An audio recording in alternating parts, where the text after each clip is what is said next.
गोंदिया शहर के मुख्य प्रवेश चौक कुड़वा नाका पर लगातार हो रहे दुर्घटनाओं को देखते हुए स्थानीय लोगों ने यहां ट्रैफिक सिग्नल लगाने की मांग की थी। इस मांग को गंभीरता से लेते हुए जिला यातायात पुलिस विभाग ने पहल कर इस चौक पर ट्रैफिक सिग्नल लगाने में सफलता हासिल की।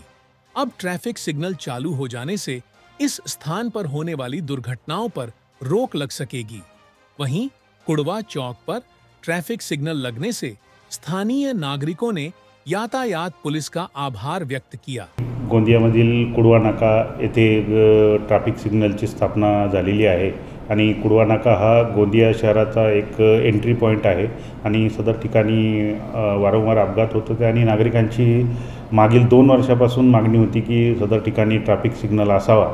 त्यानुसार गोंदिया जिल्ह्याचे पोलीस अधीक्षक आदरणीय गोरख भामरे साहेब यांच्या प्रयत्नातून आणि मार्गदर्शनातून नगर परिषदचे सीओ श्री संदीप चित्रवार साहेब यांच्या पुढाकाराने आज रोजी कुडवा चौक येथे ट्रॅफिक सिग्नलची स्थापना करून त्या सिग्नलद्वारे वाहतूक नियमनाचे कार्य उत्कृष्टरित्या सुरू झालेले आहे आणि सदर ठिकाणी ही वाहतूक सिग्नलची फारच आवश्यकता होती जी आज पूर्ण झालेली आहे। त्यामुळे अपघातावर नक्कीच आळा बसणार आहे।